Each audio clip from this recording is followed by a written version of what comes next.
میرے حقیقی والد کی وفات کے بعد نانا نے میری ماں کا عقد ثانی جس شخص سے کیا وہ ایک لالچی اور بے ضمیر شخص تھا۔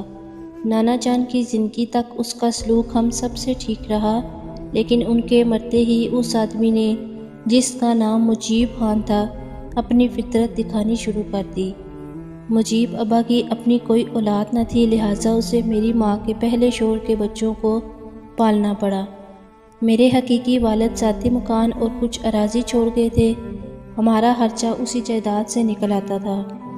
پھر بھی مجیب ابا کو ہم ہار کی مانند کھٹکتے تھے۔ ہم 3 بہن بھائی تھے جب حقیقی والد کی وفات ہوئی۔ میں 2 برس کی تھی اور دونوں بھائی مجھ سے کچھ بڑے تھے۔ میرے حقیقی والد کی زرعی اراضی کی پیداوار پر ابا کا گزارا تھا، تبھی وہ کوئی کام کاج نہ کرتے تھے۔ کچھ دن ادھر تو کبھی ادھر ہلکا پھلکا کام ڈھونڈ لیتے اور تھوڑے عرصے بعد کام چھوڑ کر گھر بیٹھ جاتے تھے۔ ان کے دوست بھی اچھی صحبت کے نہ تھے۔ ابا کو بھی انہوں نے چرس کی لت لگا دی تھی، لیکن اب کیا ہو سکتا تھا؟ میری ماں ایک شریف عورت تھی، ہر حال میں ان کو اس سے گزارا کرنا ہی تھا۔ میرے بھائیوں کو ماں نے اسکول میں داخل کرا دیا کہ بڑے ہو کر انہوں نے ہی گھر کا بوجھ اٹھانا تھا، لیکن ابا نے مجھے اسکول نہ جانے دیا۔ ماں سے کہتے کہ لڑکی کو پڑھا کر کیا کرنا ہے، اس کو گھر داری اور سلیقہ سکھاؤ۔ یہی عورت کی کامیابی زندگی کی امانت ہے کہ وہ سلیقہ شار اور فرمانبردار ہو۔ بھائی چھوٹے تھے، میری حمایت میں نہیں بول سکتے تھے، یوں میں اسکول جانے سے رہ گئی۔ جن دنوں میں 5 برس کی تھی انہوں نے میری قسمت کا فیصلہ کر دیا۔ عید میں 2 دن تھے، والد صاحب نے امی سے کہا، بہت بی بی، میں اپنے دوست کے پاس کسی کام سے جا رہا ہوں، کلثوم کے لیے عید کے کپڑے اور چوڑیاں لینی ہیں تو اسے تیار کر دو۔ میں اس کے لیے شہر سے ریڈی میڈ کپڑے، نئی جوتی اور چوڑیاں لیتا آؤں گا اور بچی سیر بھی کر لے گی۔ ماں مجھ سے بہت پیار کرتی تھی، سوچا کہ عید کی شاپنگ سے میری بچی خوش ہو جائے گی، سیر بھی کر لے گی۔ انہوں نے مجھے نہلایا دھلایا اور صاف ستھرے کپڑے پہنا کر تیار کر دیا۔ والد صاحب میری انگلی پکڑ کر گھر سے چل دیے۔ میں جو بخت بی بی کی بیٹی، بے بخت ہونے کو باپ کے ساتھ آنکھوں میں سیر سپاٹے کا ہاتھ سجا کر گھر سے نکل آئی تھی۔ شہر جانے کی بجائے ابا ایک بیل گاڑی میں بیٹھ کر اگلے گاؤں آ گئے۔ یہ بیل گاڑی ہرے چنوں کے بھونٹوں سے بھری ہوئی تھی اور گاؤں جا رہی تھی۔ تمام راستہ میں ہرے چنے کھاتی گئی، مسافر کا پتہ نہ چلا اور ہم گاؤں آ گئے۔ ابا نے دوست سے ملنے کا تو بہانہ کیا تھا، اصل میں وہ میرے بدلے اپنی شادی طے کر آیا تھا۔ اس کو نوعمر لڑکی سے شادی کا شوق تھا، جبکہ امی اس سے 5 برس بڑی اور 3 بچوں کی ماں تھی۔ ہوا یہ تھا کہ انہی دنوں ابا نے ایک شخص کی لڑکی کو دیکھا، وہ اس کے دل کو بھا گئی۔ یہ والد کا پرانا وقف کار تھا۔ میرے باپ نے اس سے کہا کہ تو مجھے اپنی لڑکی کا رشتہ دے دے، بدلے میں تیرے بیٹے کو اپنی بیٹی کا رشتہ دے دوں گا۔ چنانچہ مجھے میرا باپ اس کے گاؤں لے گیا۔ وہاں اس نے اپنا نکاح اس شخص کی بیٹی سے پڑھوایا اور میرا نکاح اپنے نئے سالے سے کرا دیا۔ سب کے سامنے یہ فیصلہ کیا گیا کہ میری رخصتی بالغ ہونے پر کر دی جائے گی۔ میرے والد نے جس لڑکی سے نکاح کیا اس کی رخصتی بھی چند ماہ بعد ہونا قرار پائی تھی۔ اس وقت میں اتنی کم سن تھی کہ مجھے علم نہ تھا کہ میری قسمت کا فیصلہ کر دیا گیا ہے، بلکہ میں تو خود وہاں موجود لوگوں کی گود میں بیٹھی تھی۔ گھر واپس آنے سے پہلے محلے والوں میں سے کسی نے یہ خبر میری ماں کو دے دی۔ ان کو یقین نہ آیا، مگر جب والد مجھے گھر لے کر پہنچے اور اس بات کی تصدیق کی تو وہ ہکا بکا رہ گئیں۔ وہ تو ابا پر اعتماد کرتی تھیں اور سمجھتی تھیں کہ میرا خاوند ہمیشہ میرا رہے گا، لیکن وہ تو کسی اور کا ہو چکا تھا۔ اس کی پیاری بیٹی کے بدلے میں ان کو سوکن مل گئی تھی۔ اس بد نصیبی پر میری ماں بہت روئی پیٹی، والد سے پوچھا کہ میرا قصور تو بتاؤ، اگر میری سوتن لانی تھی تو میری ہی بیٹی کے بدلے میں کیوں لائے ہو؟ یہ باتیں میرے سمجھدار ہونے پر میری والدہ نے مجھے بتائیں۔ جب میں گھر پہنچی تو خوشی سے ماں کی گود میں چلی گئی۔ جس ہستی نے چند گھنٹوں پہلے مجھے خوشی خوشی تیار کیا تھا، وہ اب مجھے خود سے لٹا کر رو رہی تھی۔ دن رات کا رونا اب میری ماں کا مقدر بن گیا۔ 6 ماہ گزرنے کے بعد میرا باپ اپنی منقوہہ کو رخصت کروا کر لے آیا۔ وہ دل کی بری نہیں تھی، لڑکی سی تھی۔ وہ خود اس شادی سے خوش نہیں تھی، بدلے کی رسم کی بھینٹ چڑھ گئی تھی۔ اس نے اپنے غم کی پناہ میری ماں کی ہستی میں تلاش کی۔ ہاتھ جوڑ کر امی کو منا لیا کہ مجھ سے ناراض مت ہو، میں تو خود مجبور تھی، مجھ کو تو زبردستی اس کے پلے باندھا گیا ہے۔ 2 سال تک وہ میری ماں کے ساتھ رہی۔ بچے کی پیدائش پر وہ نوزائیدہ سمیت دنیا سے چلی گئی۔ سوتن کی موت پر بھی میری ماں نے بہت آنسو بہائے، کیونکہ وہ ایک نیک دل لڑکی تھی اور میری ماں کو بہت سکھ پہنچاتی تھی۔ سارے گھر کا کام کرتی، امی کے کپڑے دھوتی، ان کے پیر تک دباتی تھی۔ سچ کہوں کہ ایسی نیک لڑکی میں نے کبھی نہ دیکھی تھی۔ جب میں سمجھدار ہو گئی تو سہیلیوں کے منہ سے اپنے خاوند کا نام سنا اور اپنے اندیکھے جیون ساتھی کی پرستش کرنے لگی۔ میری سہیلیاں مجھے اس کے نام سے چھیڑتی تو میں آسمان کی وسعتوں میں پہنچ جاتی۔ ماں نے میرا جہیز بنانا شروع کر دیا تھا۔ میں 16 برس کی ہو گئی تو سسرال والوں نے رخصتی کا مطالبہ کر دیا۔ باپ نے ٹال مٹول سے کام لیا۔ کئی سال تک سسرال والے تقاضا کرتے رہے اور ابا انکار کرتے رہے۔ آخر وہ لوگ تنگ آ گئے۔ کہا کہ تم اپنی بیٹی کو رخصت کیوں نہیں کرتے جبکہ وہ اب بڑی ہو گئی ہے؟ میں اپنی بیٹی کو رخصت نہیں کروں گا، وہ ابھی چھوٹی ہے۔ جب میری مرضی ہوگی تب رخصتی دوں گا۔ تم لوگوں کو جلدی ہے تو طلاق دے دو۔ وہ بولے طلاق کی بات کیوں کرتے ہو جبکہ رشتہ بدلے کا تھا اور ہم نے اپنی بیٹی وعدے کے مطابق وقت پر رخصت کر کے تمہارے حوالے کر دی تھی۔ اب وہ میرے پاس تو نہیں ہے نا، اس کی عمر اتنی ہی تھی، موت حیات تو اللہ کے ہاتھ میں ہے۔ ہم نے تو زندہ رخصت کر کے دے دی تھی، اب اگر انتقال کر گئی تو اس کا مطلب یہ نہیں کہ تم اپنی بیٹی کی رخصتی نہ دو۔ مگر ابا کے دل میں فتور آ چکا تھا۔ وہ اپنے وعدے سے منکر گئے، بولے کہ میں نے طلاق لینی ہے اور میں اس کے لیے عدالت تک جاؤں گا، تم سے جو ہو سکتا ہے کر لو۔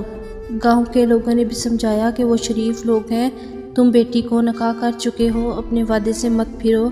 مگر والد نے موقف اختیار کیا کہ جب میری لڑکی 4-5 برس کی تھی تب نکاح ہوا تھا، حالانکہ اس عمر میں لڑکی کا نکاح نہیں ہوتا۔ اس کے بدلے والی جو میری گھر والی تھی وہ بھی مر گئی ہے، میرے پاس تو کچھ نہ رہا۔ اب اس وجہ سے میں عدالت سے خلا لوں گا۔ بہرحال ابا عدالت سے مجھے طلاق دلوانے میں کامیاب ہو گئے۔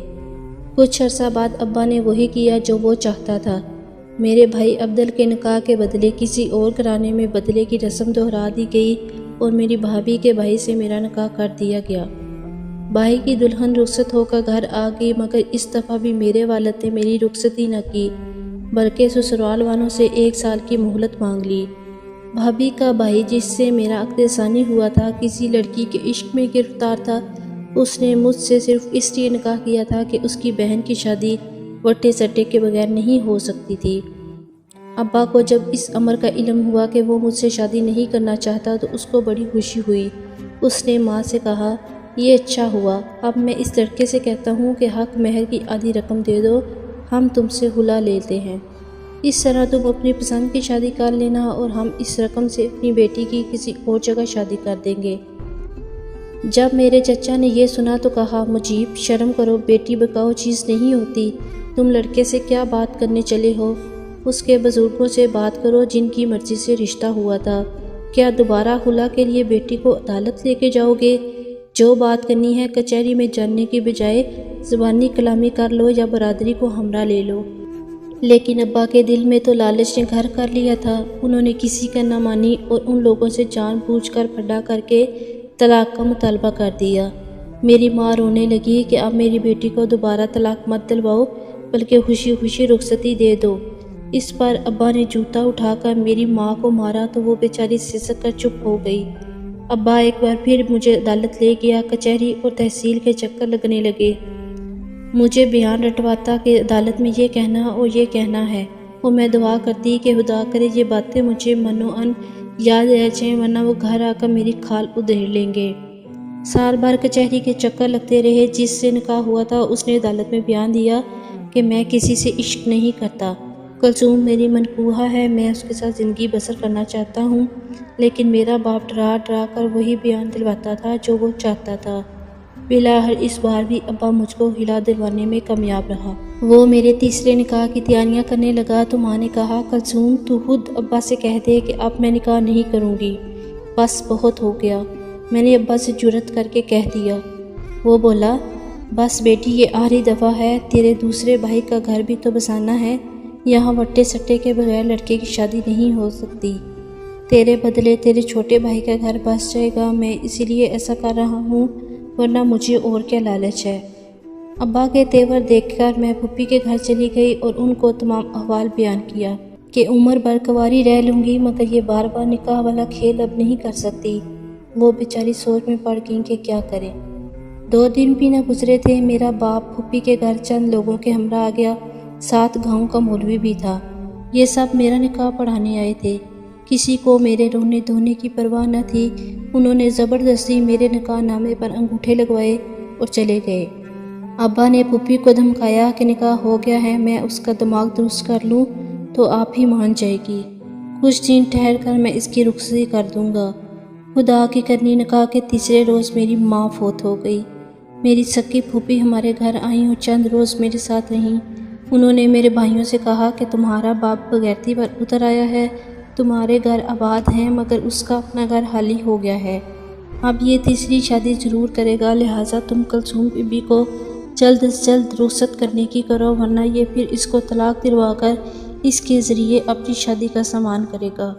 یہ بات 16 آنے سے ہی تھی، سو بھائیوں نے میری نگرانی شروع کر دی۔ انہوں نے بھی میرے تنزیل نکاح کے مقدموں کی وجہ سے کافی خواری اٹھائی تھی۔ بڑے بھائی کے سسرال والے اب تک ناراض تھے، یہ تو بھابھی نے ہمت کی، ورنہ ابا تو اس کی بھی طلاق کروانے پر تلے ہوئے تھے۔ دونوں بھائیوں نے صلح کی کہ اگر ابا اس بار بھی کلثوم بی بی کی رخصتی پر جلدی راضی نہ ہوئے تو ہم اس کو مکان کے ایک کمرے میں بند کر کے تالا لگا دیں گے اور اپنی بہن کی رخصتی کر دیں گے۔ میرے سسرال والے جلد رخصتی کا مطالبہ کر رہے تھے، ادھر دونوں بھائی بھی ابا پر دباؤ ڈال رہے تھے۔ ابا ہر بات کے جواب میں کہتا تم لوگوں کو اتنی کیا جلدی پڑی ہے، بیٹی کی شادی دھوم دھام سے کروں گا، اچھا جہیز دوں گا، ذرا تیاری تو کر لینے دو، سوچنے سمجھنے کا موقع تو دو۔ بھائی بولے ابا اب تم کیا سوچو گے، کلثوم کے نکاح کرنے سے پہلے سوچنا تھا، مگر ابا نے دل میں کچھ اور ٹھانی تھی۔ ادھر بھائیوں نے اپنے طور پر میری رخصتی کی تیاریاں شروع کر دیں۔ وہ کہا کہ دیکھتے ہیں اب ہم کو کون روکتا ہے۔ اس نے سوچا لڑکے اب بڑے ہو گئے ہیں، اب یہ میری چلنے نہیں دیں گے۔ بس ایک روز اس نے میری پھوپھی کو تیار کیا، بھاگ بھری تو تیار ہو جا، میں تمہیں اور کلثوم بی بی کو شہر جا رہا ہوں تاکہ تم میری بیٹی کے جہیز کے جوڑے خریدنے میں مدد کر سکو۔ پھوپھی ان کی باتوں میں آ گئی کہ چلو اب بھتیجی کسی طور اپنے گھر کی ہو جائے گی۔ بھائیوں کو ان پر اعتبار تھا، سو منع نہ کیا اور میں پھوپھی کے ساتھ ان کے گھر چلی گئی۔ وہاں ابا پہلے سے موجود تھا، وہ ہمیں لے کر بازار آیا۔ وہاں پھوپھی کو ایک واقف کے گھر بٹھا دیا اور کہا کہ تم ٹانگ سے لنگڑی ہو، وہاں کہاں چل سکتی ہو، میں کلثوم کو اپنے دوست کی بیوی کے ساتھ لے جاتا ہوں، یہ اپنی پسند کے جوڑے خرید لے گی۔ پھوپھی بیچاری ہامتی کامتی رہ گئی اور ابا مجھے بازار لے آیا، چند جوڑے دلوائے، پھر اس عورت کو جس کو وہ دوست کی بیوی کہہ رہا تھا گھر بھیج دیا کہ پھوپھی کو کہنا کہ وہ چلی جائے، ہمیں خریداری میں دیر لگ جائے گی، میں کلثوم کو لے کر ان کے گھر آ جاؤں گا۔ بازار میں ایک سفید رنگ کی ویگن تیار کھڑی تھی، ابا نے مجھے اس میں بٹھایا، خود آگے کہیں جا کر اتر گیا اور میں اس میں بیٹھی رہ گئی۔ میں سمجھی وہ پانی پینے اترا ہے، حسرت سے باپ کو ڈھونڈتی رہ گئی۔ دراصل اس نے ان لوگوں سے 8 لاکھ روپے کھڑے کیے اور رقم جیب میں ڈال کر چلا گیا۔ پھوپھی جب کام پہنچی تو روٹ پیٹ رہی تھی۔ ابا نے اس کو سمجھا دیا تھا کہ کہنا کہ کلثوم میرے گھر آئی، وہ تھوڑی دیر بعد ہی باہر چلی گئی، وہ کسی کے ساتھ بھاگ گئی ہے، ہر ایک سے یہی کہنا ورنہ تیری جان نکال دوں گا۔ پھوپھی ابا کے ڈر سے ہر ایک سے یہی کہتی تھی کہ وہ کسی کے ساتھ بھاگ گئی ہے۔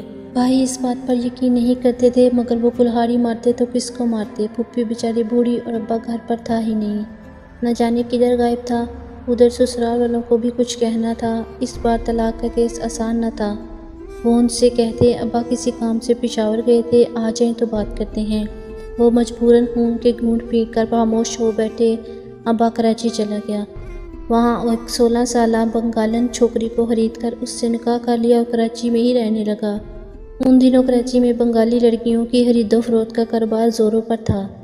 ویگن والے مجھے کوئٹہ لے آئے، یہاں پہاڑی علاقے کے آدمی نے مجھ سے نکاح کر لیا۔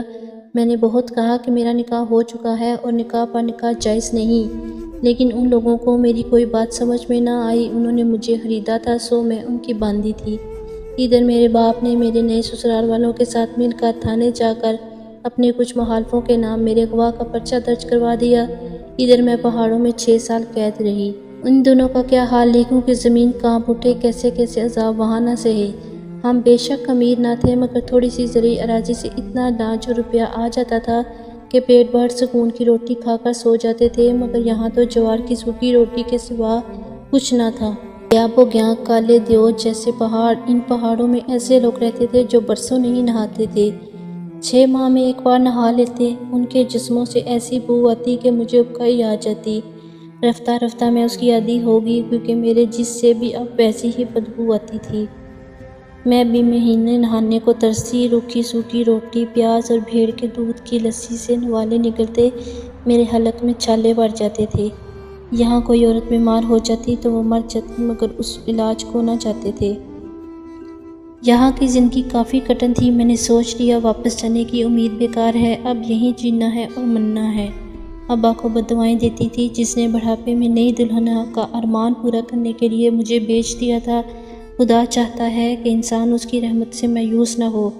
6 سال بعد جب میں بالکل مایوس ہو چکی تھی، ایک بار مجھے پہاڑ سے شہر کے اسپتال جانے کا موقع ملا، جہاں میرے شوہر کی بیمار ماں کو اسپتال میں داخل کرایا گیا تھا۔ اس کے گردے کا آپریشن ہونا تھا۔ اتفاق سے مجھے نرس سے اکیلے میں بات کرنے کا موقع مل گیا۔ میں نے اس سے منت کی کہ تم کسی طرح اس پتے پر میرے بھائیوں کو اطلاع کرا دو، وہ آ کر مجھے یہاں سے لے جائیں۔ وہ رحم دل لڑکی تھی۔ اس نے گھر جا کر اپنے باپ کو بتایا۔ اس کا باپ اسی وقت میرے بھائیوں کے پاس چلا گیا اور میرا پیغام ان کو دیا۔ وہ اس کے ساتھ شہر آئے اور فوراً ڈی سی صاحب سے ملے۔ وہ میرا نکاح نامہ بھی ساتھ لائے تھے۔ اس طرح انہوں نے مجھے برآمد کرا کر میرے بھائیوں کے حوالے کیا اور مجھے ظالموں کے چنگل سے رہائی دلائی۔ ابا کا پتہ چلا کہ وہ کراچی میں ایک ٹریفک حادثے میں انتقال کر چکے تھے۔ یہ ایک معجزہ ہی تھا کہ میں دوبارہ اپنے گھر واپس آ گئی۔ جب میں گھر پہنچی میری حالت بری تھی۔ عورتیں مجھے دیکھنے آئی تھیں اور افسوس کرتی تھیں۔ ان سے بھائیوں نے یہی کہا کہ یہ شہر میں بازار کی بھیڑ میں گم ہو گئی تھی اور والد سے بچھڑ کر راستہ بھول گئی تھی۔ جن لوگوں سے راستہ پوچھا وہ ہرکار تھے، اسے اٹھا کر لے گئے۔ یہ ان کے چنگل میں تھی۔ فرق یہ تھا کہ انہوں نے اس جبری مشقت نہیں لی، بلکہ خاتمہ بنا کر رکھا۔ یہ معاملہ میرے بھائیوں نے میرے سسرال میں جا کر بتایا۔ وہ لوگ مجھے دیکھنے آئے اور میری حالت دیکھ کر یقین آ گیا کہ یہ لوگ غلط نہیں کہہ رہے ہیں۔ انہوں نے ہم کو معاف کر دیا۔ طلاق تو وہ دے ہی چکے تھے اور جس سے نکاح ہوا تھا اس نے شادی بھی کر لی تھی۔ اس کے بعد میں بھائی بھابھیوں کے ساتھ رہنے لگی۔ بھتیجے بھتیجیاں مجھ سے پیار کرنے لگے۔ مجھ کو ایک نئی زندگی مل گئی۔ شکر کہ میں ان رشتوں کے درمیان اپنوں میں ہوں، ان کی موجودگی میں محمود کو تہی دامن نہیں سمجھتی۔